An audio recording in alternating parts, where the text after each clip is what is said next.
Welcome back to my channel.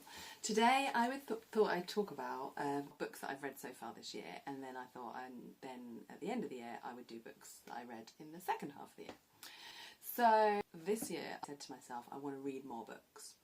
I haven't read enough. I've used to read loads and loads and loads when I was younger, up until probably when I was travelling, read lots, and then when I came home, work took over, and then started training to be a teacher, then taught for 10 years, nearly 10 years, and then children, and I haven't really read a lot. So in the last, I don't know, 15 years or so, I haven't really read a lot. So this year I wanted to change that, and I think I have. I've read quite a lot of books actually. I've got a few of them here, so, quite a lot of them I borrowed from the library. So I'm going to run through the books that I've read this year. They're not in a particular order, they're not my favourite books, they're not in the order that I read them even, because I can't remember. They're just in the books that I picked up and I have. Let's kick off with the book that I've just finished, literally about 10 minutes ago.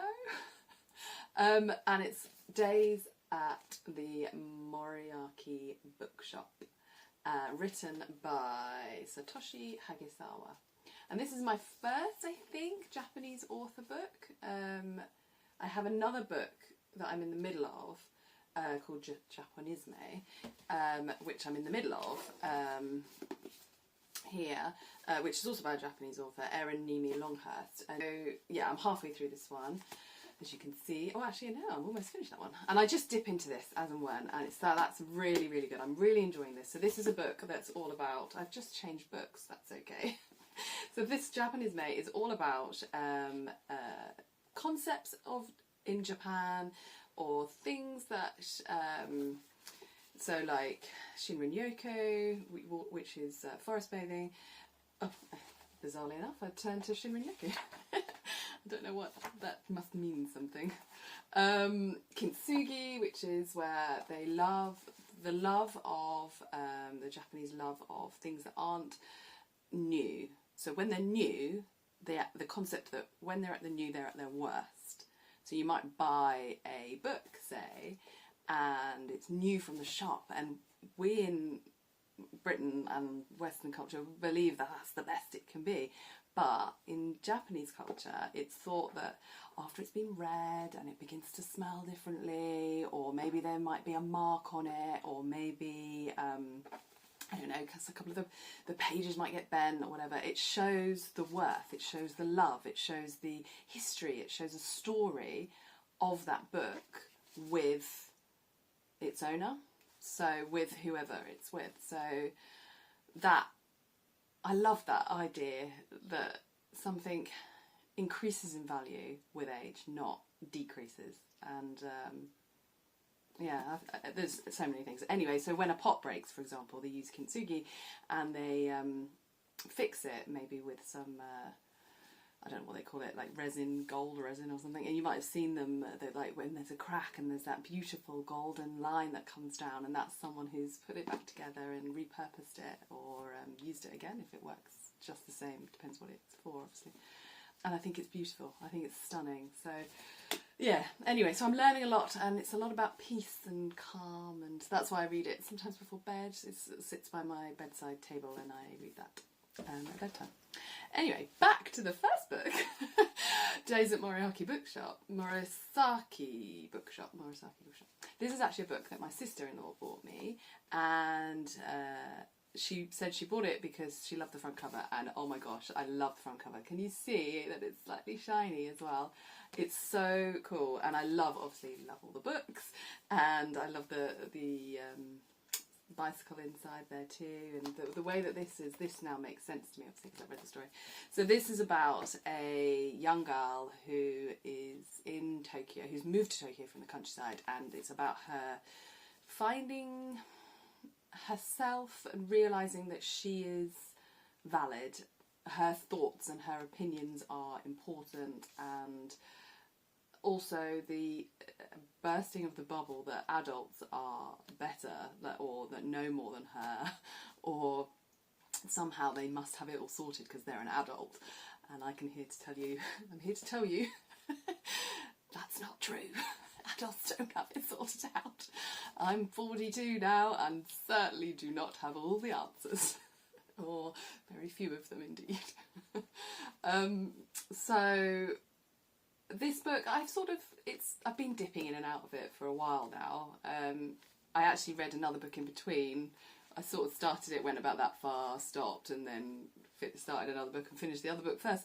So I would say it hasn't gripped me, but the end, I actually got quite emotional, which I wasn't expecting to do because didn't really feel connected to the characters. But I feel like the second half of the book, it brought it together more, and it felt like less like a child speaking. That's how I felt. So I feel like if you're a young adult, this is a great book. Really, really good. It's right where it's perfect for you. So young adult, definitely. Possibly for me is a little bit young, but I did enjoy it. It was still good, and yeah, I would recommend it.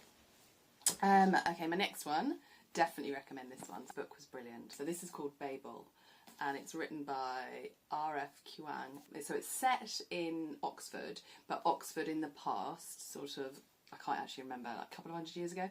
But it's magical, so it's not real, but there's elements of it, and that's what I love Oxford. It's beautiful.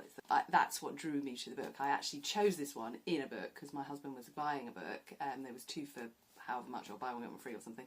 He said choose a book, so I looked through a few and picked this, and the reason I picked it was because it was based in the past of in Oxford. So yeah, and it is great. So it's all about linguistics really, and about how language is used to bring together bonds between 2 different languages to create a magical bond on silver, which then powers London and the world basically. But it ended up developing, so that's the concept, but it ended up developing into more. It was an interesting look at human nature and the way that humans interact and what's right and wrong, and it was a really good book. Definitely a page turner, which is good because it's very long. It's one to get stuck into and different, and yeah, really, really cool.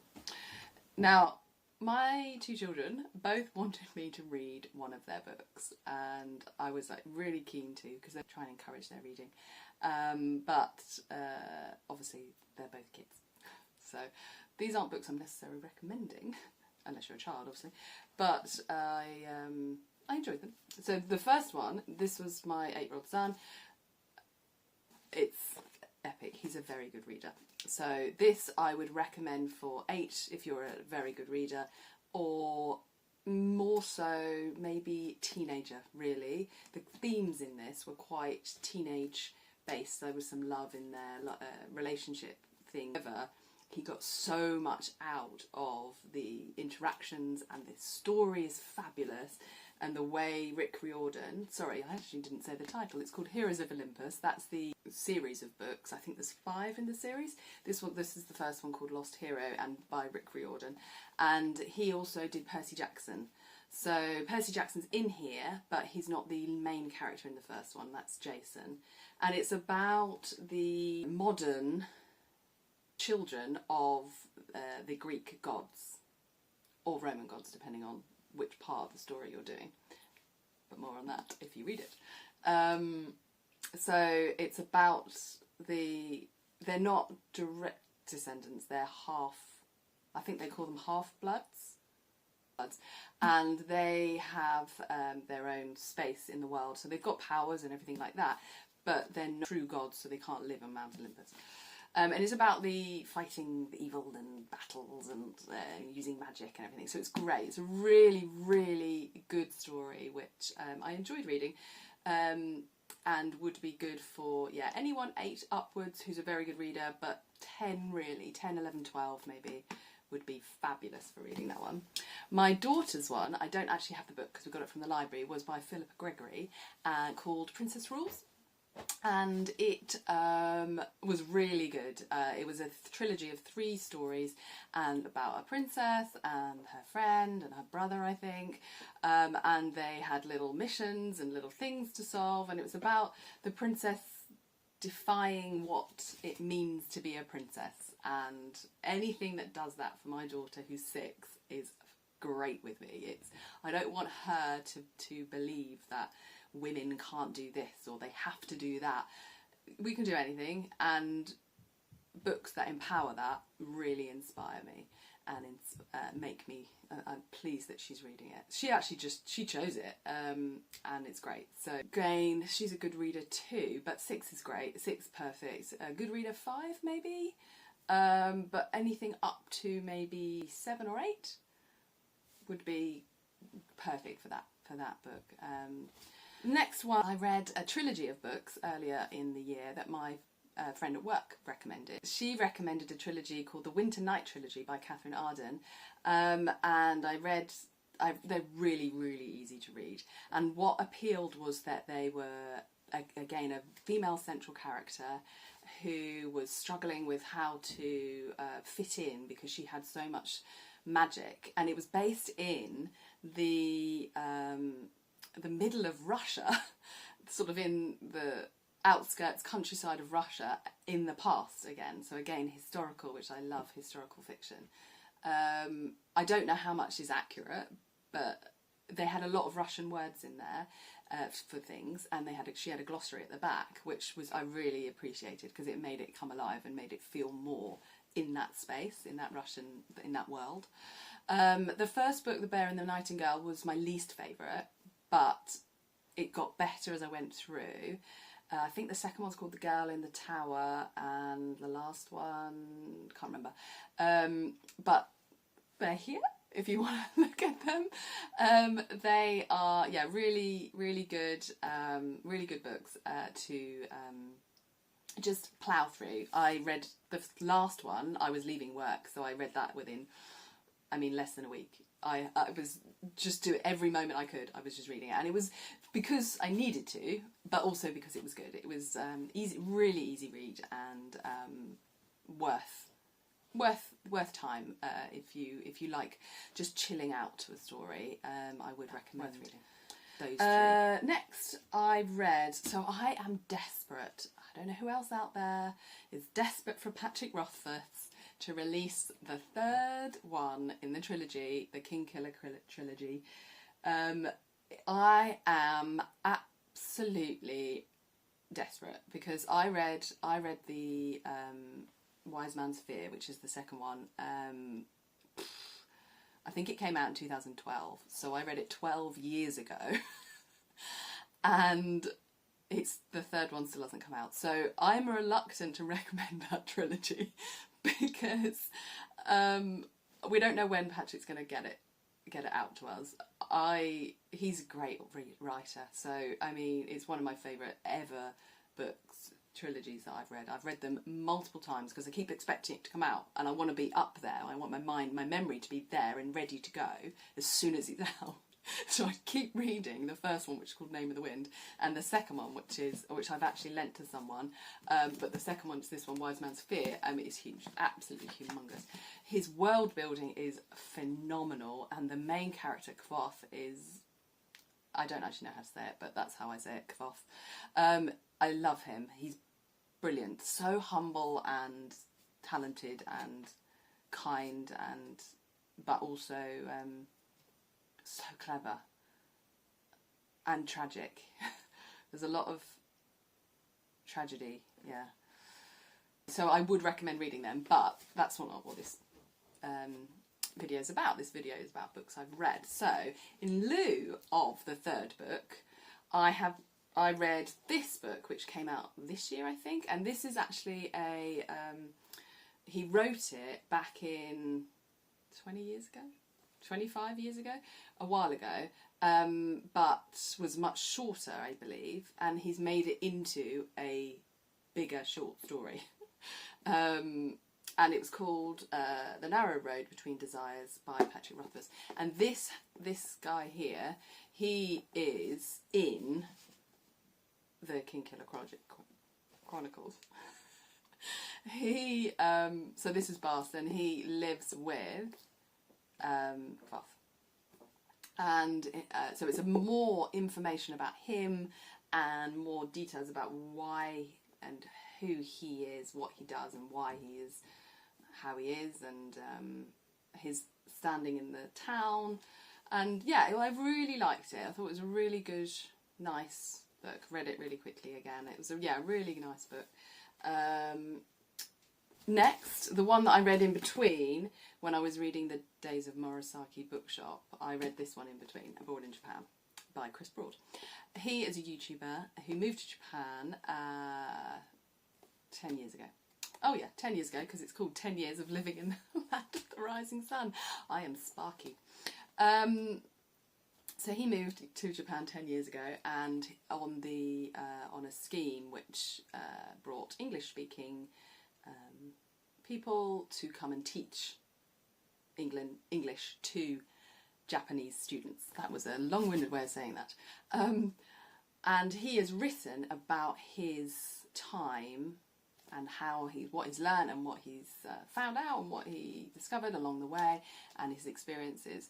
And it's really good. I got it was a bit slow, I would say, at the beginning, but I really enjoyed it. It was a really nice, so if you like Chris Broad's YouTube channel, which is fabulous, it's all about Japan and different aspects, and he's great, particularly if you like sarcasm, which I do.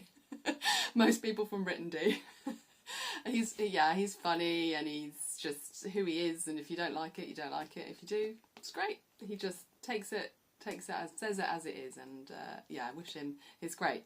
If you do watch his videos, it's certainly alongside the videos is great. It's really good, so yeah, I'd recommend that. So next I read Circe, which I borrowed from my sister-in-law.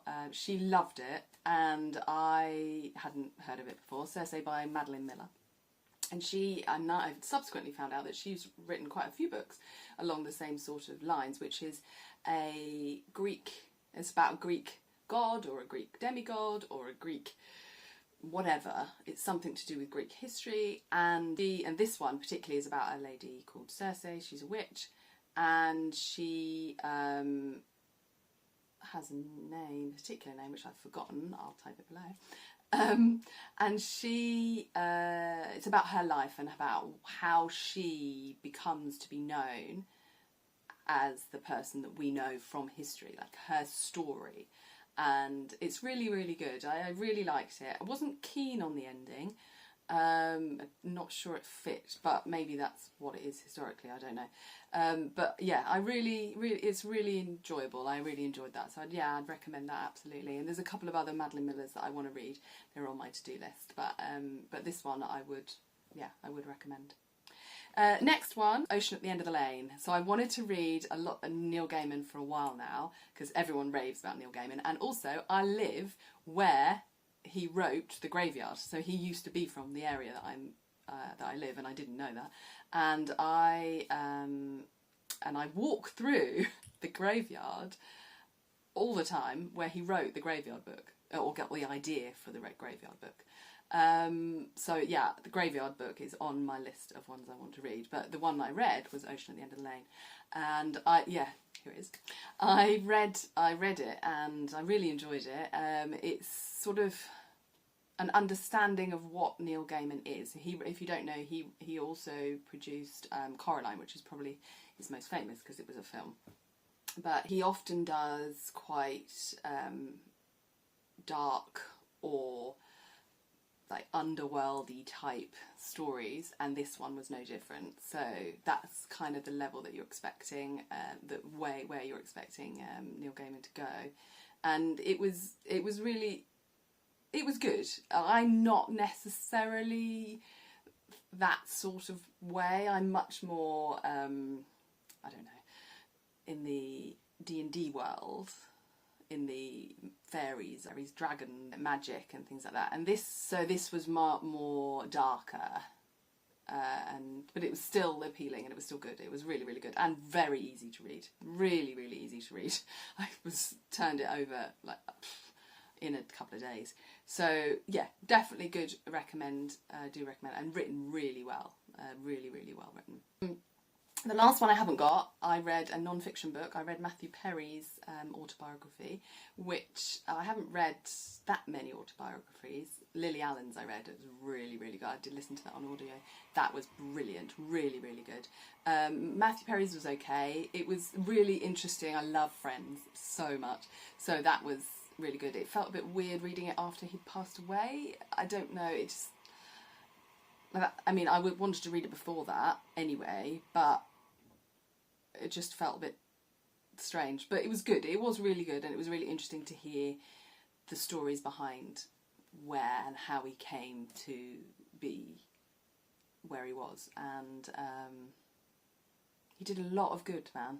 A lot of good. He helped a lot of people, and that legacy is phenomenal, and that kindness that he put into the world we could learn a lot from it. So yeah, that's probably my overarching feeling that I've got from that book. And then the last book, which I've read, I think first this year because my husband bought this, is The Book That Wouldn't Burn by Mark Lawrence. Really, really good book. It's, again, huge. I loved this book. The story was quite different. It followed a little girl, I want to say Lyra, but that's a completely other book. Lyvira. Let's say Lyvira. So I was close. It follows her story of how she works in the library, but she trains to work in a library eventually. And it's about her tenaciousness, and the twists and the way that it's explained at the end is fabulous. It really explains what this means, but only at the end. So you have to read all of that to find out the mystery, but it's worth it. The story is really well written, really comes together so well, and she has these friendships with these other children, other people, which are wonderful, and this other friendship, oh god, it's so hard to know what to say, this other friendship with someone else, which, read the book, is a really key friendship, which she gets a lot out of, and learns who she is. And I can't tell you the twist. So, read the book. Yeah, really enjoyed this. So I'd recommend this one too. So those are all the books that I have read so far this year. Quite a lot. I have so many on my list that I want to read for the rest of the year. We'll see if there's any good ones. So, hope you're well. Love you all, and